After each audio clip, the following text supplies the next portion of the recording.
today's video. Today I will be reading Six of Crows by Le Bardugo.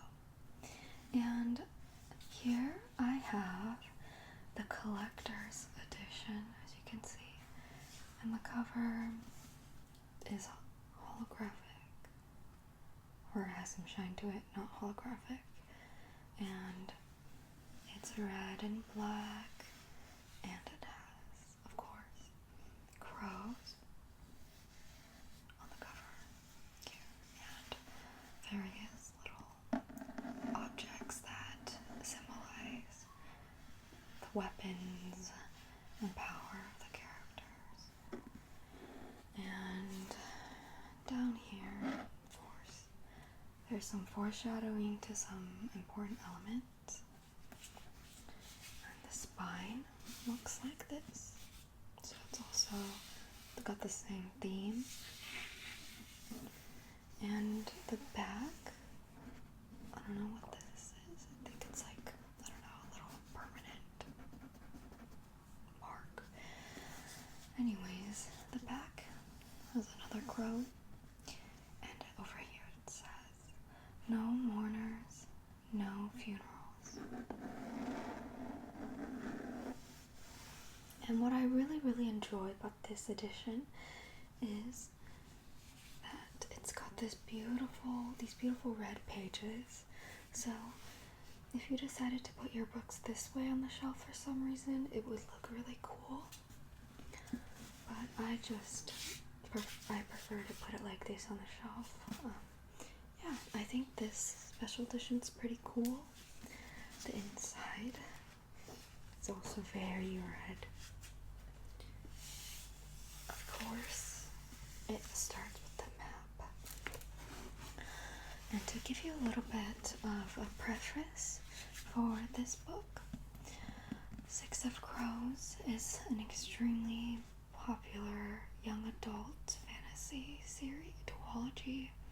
The Six of Crows duology by, again, Le Bardugo.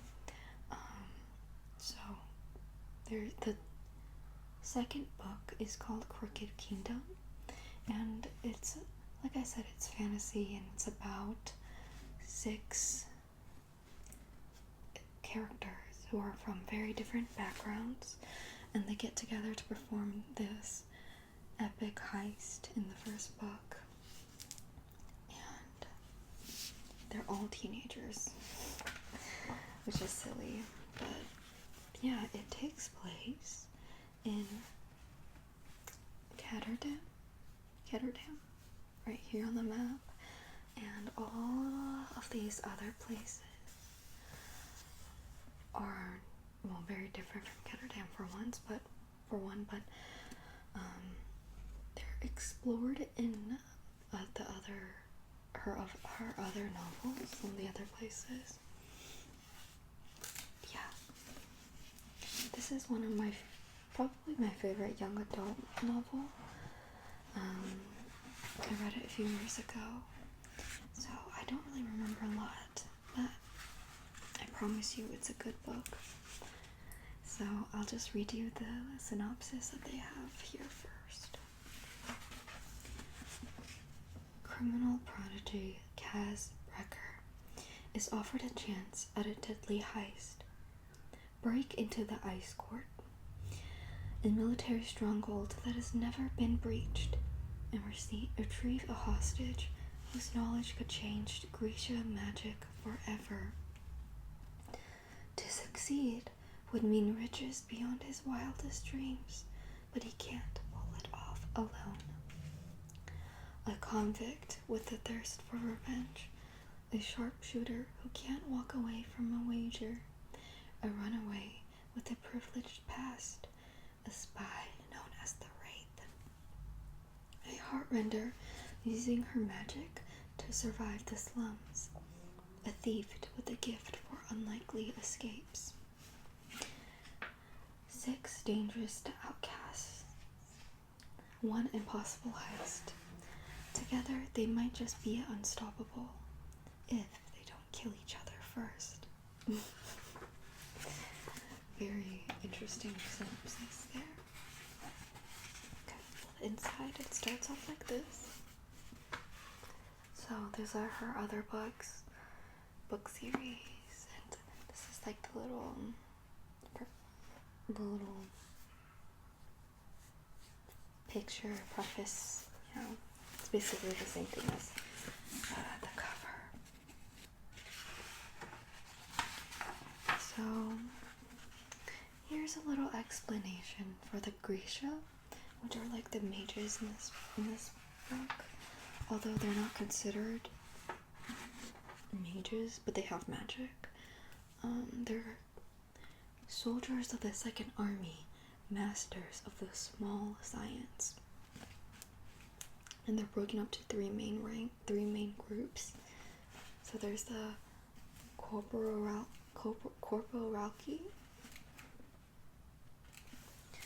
the Order of the Living and the Dead, which includes heartrenders and healers. And then there's the Etherealki, which includes what they're called the Order of the Summoners, and they include Squallers, Inferni, and Tide Makers.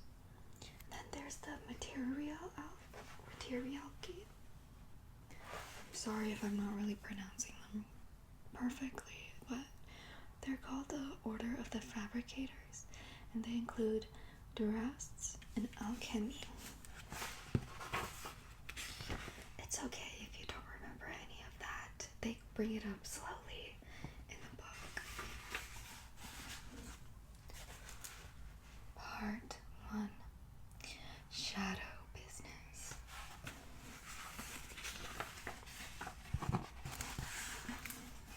Chapter 1.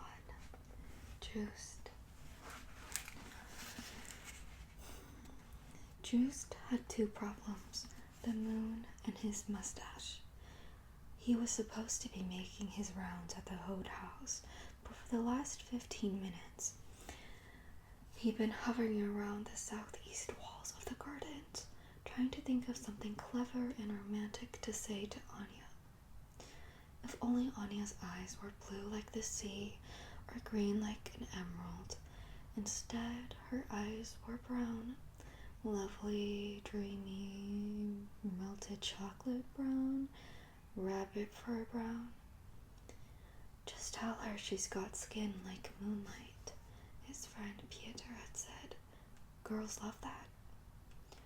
A perfect solution, but the Ketterdam weather was not cooperating. There had been no breeze off the harbor that day, and a gray milk fog had wreathed the city's canals and crooked alleys in damp. Even here among the mansions of the Getstraat, the air hung thick with the smell of fish and bilge water, and smoke from the refineries on the city's outer islands had smeared the night sky in a briny haze. The full moon looked less like a drool than a yellowy blister in need of lancing. Maybe he could compliment Anya's laugh, except he'd never heard her laugh. He wasn't very good with jokes. Joost glanced at his reflection in one of the glass panels set into the double doors that led from the house to the side garden. His mother was right. Even in his new uniform, he still looked like a baby. Gently, he brushed his finger along his upper lip. If only his mustache would come in. It definitely felt thicker than yesterday. He'd been a guard in the Stad Watch less than 6 weeks, and it wasn't nearly as exciting as he'd hoped. He thought he'd be running down thieves in the barrel or patrolling the harbors, getting first look at cargo coming in on the docks. But ever since the assassination of that ambassador at the town hall, the Merchant Council had been grumbling about security. So where was he? Stuck walking in circles at some lucky mercher's house. Not just any mercher, though. Councilman Hode, was about as high-placed in Ketterdam government as a man could be, the kind of man who could make a career. Joost adjusted the set of his coat and rifle, then patted the weighted baton at his hip. Maybe Hode would take a liking to him. Sharp-eyed and quick with a cudgel, Hode would say, that fellow deserves a promotion. Sergeant Joost von Pol, he whispered, savoring the sounds of the words. Captain Joost von Pol. Stop gawking at yourself. Joost whirled, cheeks going hot, as Hank and Rutger strode into the side garden. They were both older, bigger and broader of shoulder than Joost, and they were house guards, private servants of Councilman Hode. That meant they wore pale green livery, carried fancy rifles from Novi Sem, and never let Joost forget he was a lowly grunt from the city watch. Petting that bit of fuzz isn't going to make it grow any faster, Rutger said with a loud laugh. Joost tried to summon some dignity. I need to finish my rounds. Rutger elbowed Hank. That means he's going to go stick his head in the Grecia workshop to get a look at his girl. Oh, Anya, won't you use your Grecia magic to make my mustache grow? Hank mocked. Joost turned on his heel, cheeks burning, and strode down the eastern side of the house. They'd been teasing him ever since he'd arrived. If it hadn't been for Anya, he probably would have pleaded with his captain for reassignment. He and Anya only ever exchanged a few words on his rounds, but she was always the best part of his night. And he had to admit, he liked Hode's house too, the few peeks he'd managed through the windows. Hode had one of the grandest mansions on the Geldstraat. Floor set with gleaming squares of black and white stone, shining dark wood walls lit by blown glass chandeliers that floated like jellyfish near the coffered ceilings. Sometimes Joost liked to pretend that it was his house, that he was a rich merchant just out for a stroll through his fine garden. Before he rounded the corner, Joost took a deep breath. Anya, your eyes are like brown like tree bark? He'd think of something. He was better off being spontaneous anyway. He was surprised to see the glass panel doors to the Grecia workshop open. More than the hand-painted blue tiles in the kitchen or the mantels laden with potted tulips, this workshop was a testimony to Hode's wealth. Grecia indentures didn't come cheap, and Hode had 3 of them. But Yuri wasn't seated at the long work table, and Anya was nowhere to be seen. Only Red Venko was there, sprawled out on a chair in dark blue robes, eyes shut, a book open on his chest.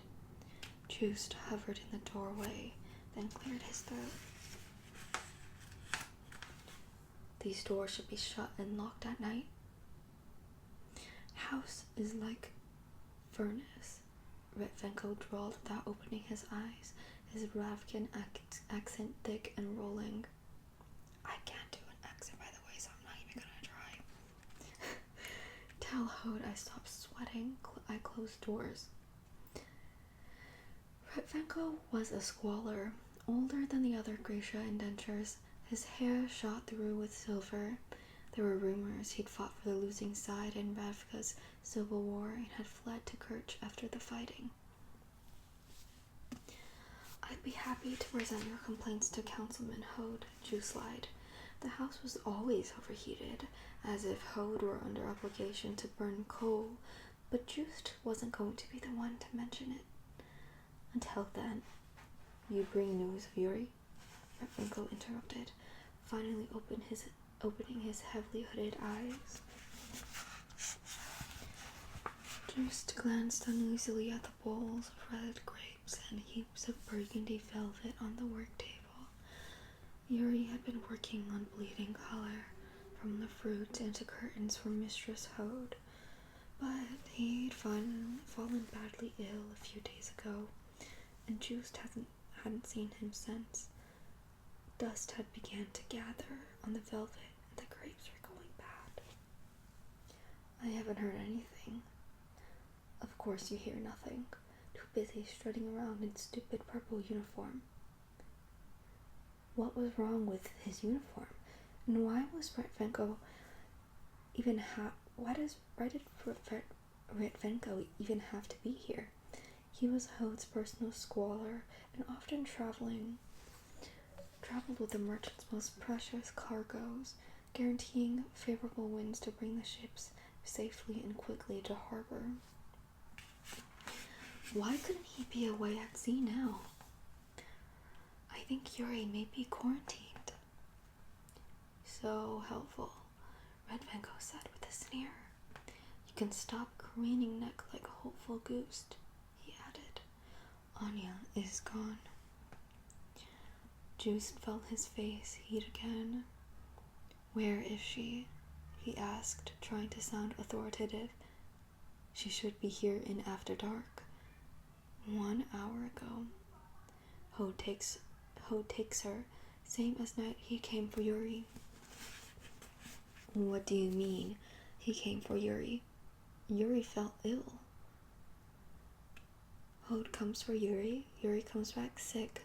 2 days later, Yuri vanishes for good. Now Anya.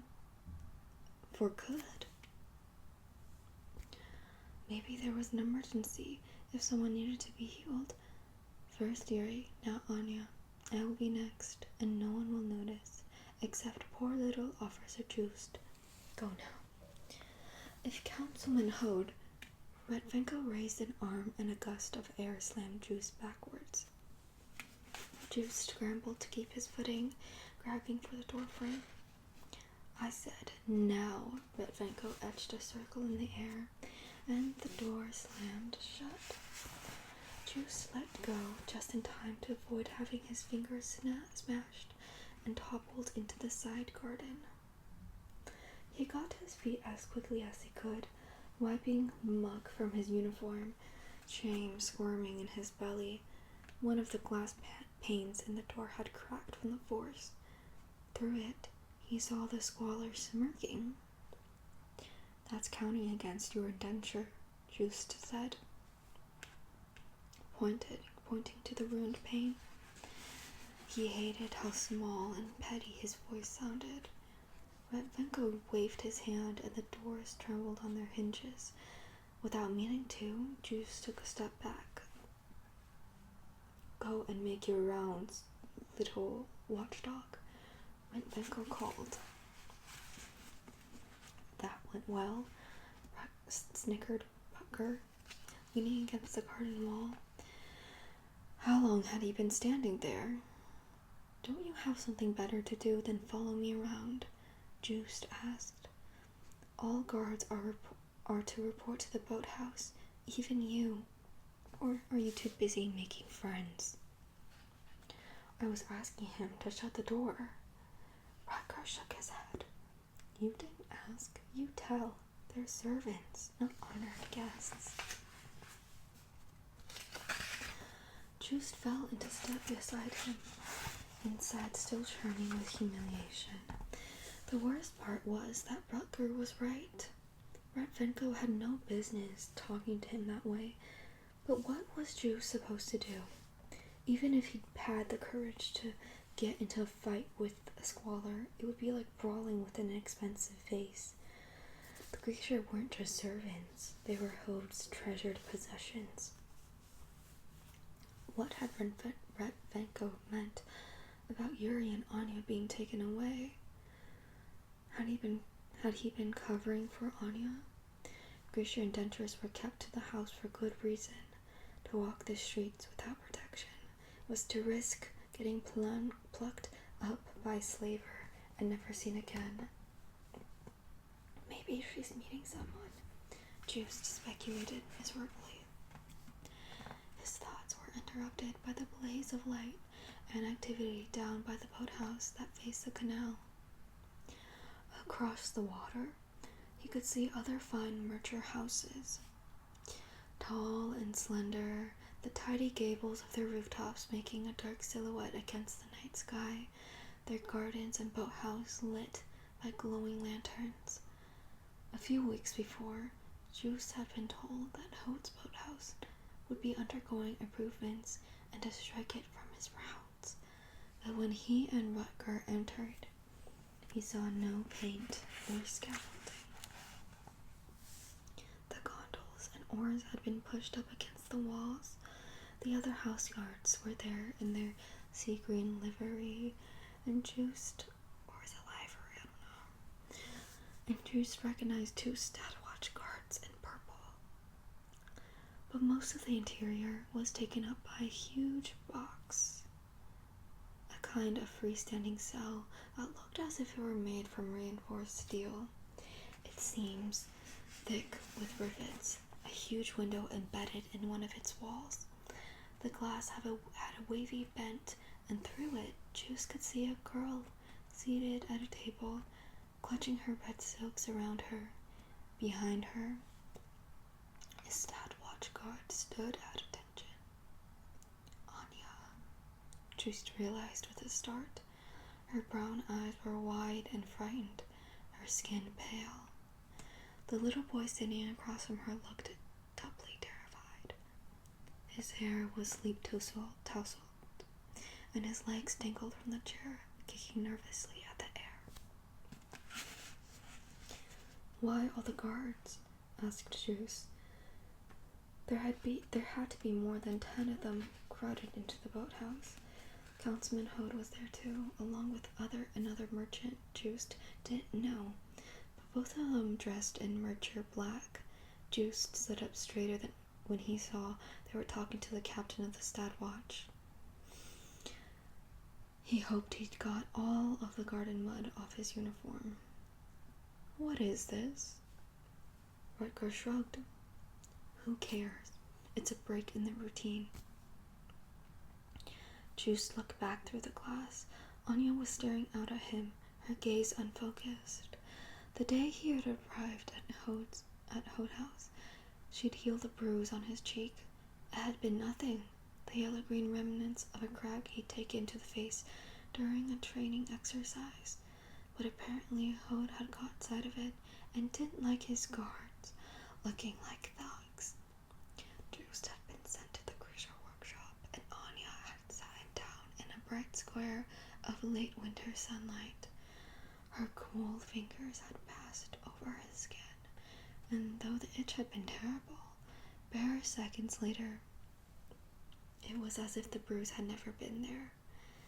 When Juice thanked her, Anya had smiled and Juice was lost. He knew his cause was hopeless. Even if she had any interest in him, he could never afford to buy her indenture from Hode, and she would never marry unless Hode decreed it. But it hadn't stopped him from dropping by to say hello or to bring her little gifts. She liked the map of Kerch best, a whimsical drawing of their island nation, surrounded by mermaids swimming in the true sea, and ships blown along by winds depicted as fat-cheeked men. It was a cheap souvenir, the kind tourists bought along East Stave, but it had pleased her. It seemed to please her. Now he risked raising a hand in greeting. Anya showed no reaction. "She can't see you, moron," laughed Rutger. "The glass is mirrored on the other side." Juice's cheeks pinked. "How was I supposed to know that? Open your eyes and pay attention for once." First Yuri, now Anya. "Why do they need a Grecia healer? Is that boy injured?" "He looks fine to me." The captain and Hode seemed to reach some sort of agreement. Through the glass, Juice saw Hode enter the cell and give the boy an encouraging pat. There must have been vents in the cell, because he heard Hode say, "Be a brave lad. and there's a few Krug in it for you. Then he grabbed Anya's chin with a liver-spotted hand. She tensed, and Juice's gut tightened. Hode gave Anya's head a little shake. Do as you're told, and this will soon be over. Yeah. She gave a small, tight smile. Of course, Uncle. Hode whispered a few words to the guard behind Anya, then stepped out. The door shut with a loud clang, and Hode slid a heavy lock into place. Hode and the other merchant took positions almost directly in front of Juice and Rutger. The merchant Juice didn't know said, "You're sure this is wise? This girl is a corporalnik after what happened to your fabricator. If it was Retvenko, I'd be worried, but Anya has a sweet disposition. She's a healer, not prone to aggression." Oh boy. And you've lowered the dose? Yes, but we agreed that if we have the same results as the fabricator, the council will compensate me. I can't be asked to bear that expense. When the merchant nodded, Hode signaled to the captain. Proceed. The same results as the fabricator. Retvenko claimed Yuri had vanished. Was that what he'd meant? Sergeant, said the captain, are you ready? The guard inside the cell replied, yes, sir. He drew a knife. Juiced swallowed hard. First test, said the captain. The guards bent forward and told the boy to roll up his sleeve. The boy obeyed and stuck out his arm, popping the thumb of his other hand into his mouth. 2 O's for that, thought Juiced. But the boy must be very scared. Juiced had slept with a sock bear until he was nearly 14, a fact his older brothers had mocked mercilessly. This will sting just a bit, said the guard. The boy kept his thumb in his mouth and nodded, eyes round. This really isn't necessary, said Anya. Quiet, please, said Hode. The guard gave the boy a pat, then slashed a bright red cut across his forearm. The boy started crying immediately. Anya tried to rise from her chair, but the guard placed a stern hand on her shoulder. It's all right, Sergeant, said Hode. Let her heal him. Anya leaned forwards, taking the boy's hand gently. Shh, she said softly. Let me help. Will it hurt? The boy gulped. She smiled. Not at all. Just a little itch. Try to hold still for me. Juiced found himself leaning forward, closer. He never actually seen Anya heal someone. Anya removed a handkerchief from her sleeve and wiped away the excess blood. Then her fingers brushed carefully over the boy's wound. Juiced watched in astonishment as his skin slowly seemed to reform and knit together. A few minutes later, the boy grinned and held out his arm. It looked a bit red, but otherwise smooth and unmarked. Was that magic? Anya tapped him on the nose. Of a sort. The same magic your own body works when given time and a bit of bandage. The boy looked almost disappointed. Good, Hode said impatiently. Now the parem. Juiced frowned. He never heard that word. The captain signaled to his sergeant. Second sequence? Put out your arm, the sergeant said to the boy once again. The boy shook his head. I don't like that part. Do it. The boy's lower lip quivered, but he put out his arm. The guard cut him once more. Then he placed a small wax paper envelope on the table in front of Anya. Swallow the contents of the packet, Hode instructed Anya. What is it? She asked, voice trembling. That isn't your concern. What is it? She repeated. It's not going to kill you. We're going to ask you to perform some simple tasks to judge the drug's effects. The sergeant is there to make sure you do only what you're told and no more. Understood?" Her jaw set, but she nodded. "No one will harm you," said Hode. "But remember, if you hurt the sergeant, you have no way out of that cell. The doors are locked from the outside." "What is that stuff?" whispered Joost. "Don't know," said Rutger. "What do you know?" he muttered. "Enough to keep my trap shut." Joost scowled.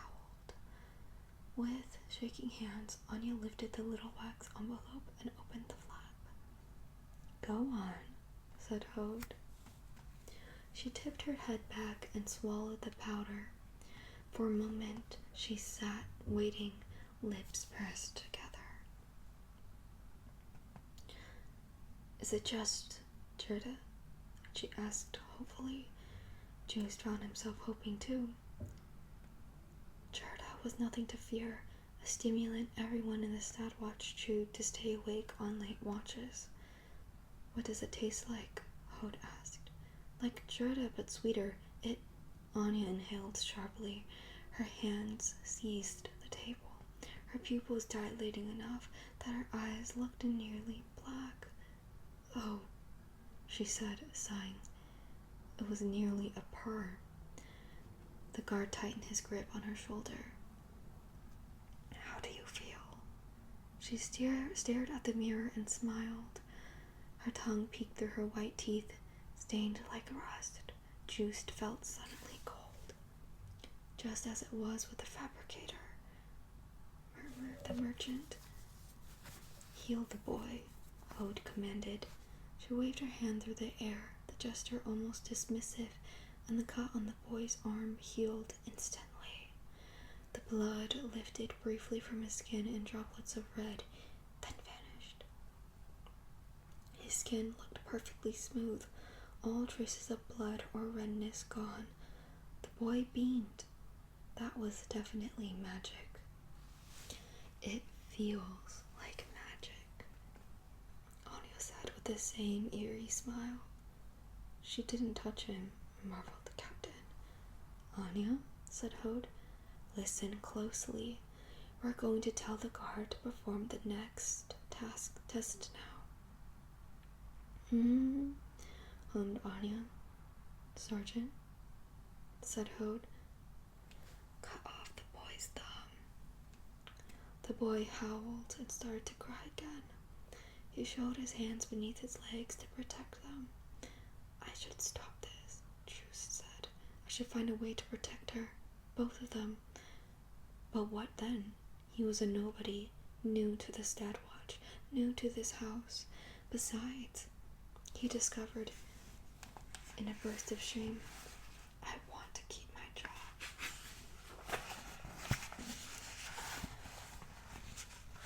Anya merely smiled and tilted her head back so she was looking at the sergeant. "Shoot the glass." "What did she say?" asked the merchant. "Sergeant," the captain barked out.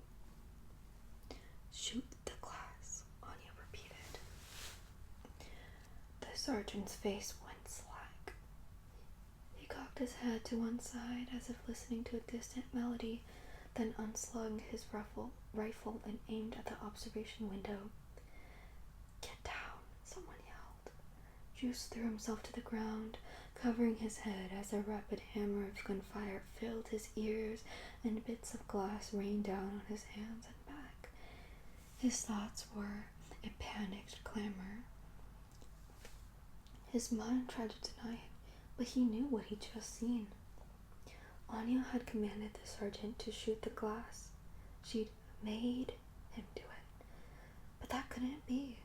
Grecia corporality specialized in the human body. They could stop your heart, slow your breathing, snap your bones. They couldn't get inside your head. For a moment there was silence. Then Joost was on his feet with everyone else, reaching for his rifle. Hode and the captain shouted at the same time. "Subdue her. Shoot her." "Do you know how much money she's worth?" Hode retorted. Someone restrain her. Do not shoot. Anya raised her hands, red sleeves spread wide. Wait, she said. Juice's panic vanished. He knew he'd been frightened, but his fear was a distant thing. He was filled with expectation. He wasn't sure what was coming or when, only that it would arrive and that it was essential he be ready to meet it. It might be bad or good, he didn't really care. His heart was free of worry and desire. He longed for nothing, wanted for nothing, his mind silent, his breath steady. He only needed to wait. He saw Anya rise and pick up the little boy. He heard her crooning tenderly to him some Ravkin lullaby. Open the door and come in, Hode, she said. Juiced heard the words, understood them, forgot them. Hode walked to the door and slid the bolt free. He entered the steel cell. Do as you're told, and this will soon be over, yeah? Anya murmured with a smile. Her eyes were black and bottomless pools. Her skin was alight, glowing, incandescent. A thought flickered through Juice's mind, beautiful as the moon. Anya shifted the boy's weight in her arms. Don't look, she murmured against his hair. Now, she said to Hode, pick up the knife.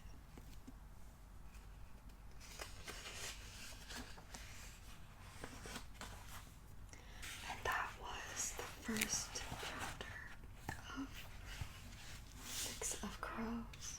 Thank you guys for sticking around till this point. This book is quite long, and the second chapter is also quite long, so I want to see how many of you guys are interested in me reading more of the story. I think it's a really strong first chapter, and I think that it just gets better and better and crazier and crazier, and we technically haven't even met any of the 6 crows yet. That first chapter with Juiced was actually, it was like we never really see his perspective again, I don't think. I don't remember. I don't think we see his perspective again, but basically the events of the first chapter kind of foreshadows the types of events that will happen later and some certain details that occur later as well. Yeah, anyways, I hope you really enjoyed this book so far. It is a little bit dramatic and graphic. At times I'm a little bit violent. I should have probably warned you guys in the beginning, but I don't think it's that bad, so I think it's overall fine. But I understand if you think that it's a little bit too much in terms of violence. But yeah, to give you a little bit of a sneak peek, I'll read the first sentence of the second chapter, and it's from Inej, her perspective. Kaz Brecker didn't need a reason. Those were the words whispered on the streets of Kettertown, in the taverns and the coffee houses, in the dark and bleeding alleys of the pleasure house district known as the Barrel. The boy they called Dirty Hands didn't need a reason any more than he needed permission to break a leg, sever an alliance, or change a man's fortunes with a turn of a card.